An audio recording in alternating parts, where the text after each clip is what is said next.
Dans cet univers dystopique, la France est devenue une société ultra sécuritaire, dirigée par un gouvernement autoritaire. Les manifestations sont considérées comme une menace pour l'ordre public et sont violemment réprimées par les forces de l'ordre. Les Bravem, unité de brigade de répression de l'action violente motorisée, sont les bras armés de ce régime oppressif. Leur mission est de maintenir la loi et l'ordre dans les rues de la ville, quel qu'en soit le prix. Ces brigades composées de binômes à moto sont devenues une véritable terreur pour les manifestants. Les Black Blocs redoutent leur simple approche, tandis que les citoyens ordinaires craignent d'être pris dans les violences qui les accompagnent.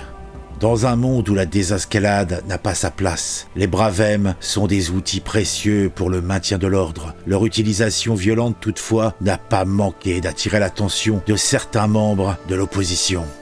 Heureusement, il y a des chevaliers des temps modernes, tels Antoine Léaumont, député LFI, ainsi que ses collègues Thomas Portes et Hugo Bernaclicis, qui ont décidé de prendre les choses en main.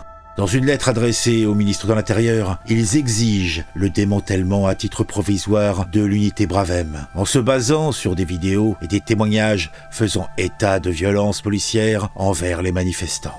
Bien que leur demande ait été rejetée par le préfet de police de triste mémoire, Laurent Nunez, les 3 députés ne comptent pas abandonner leur combat pour la défense des droits des citoyens. Ils ont décidé de déposer une pétition à l'Assemblée nationale pour que le sujet soit mis à l'ordre du jour de la commission des lois. Dans cet univers dystopique, où la violence et la répression sont monnaie courante, la bataille pour la liberté et la justice est plus importante que jamais. Les Bravem peuvent sembler invincibles, mais rien n'est impossible dans un monde où la résistance est encore possible.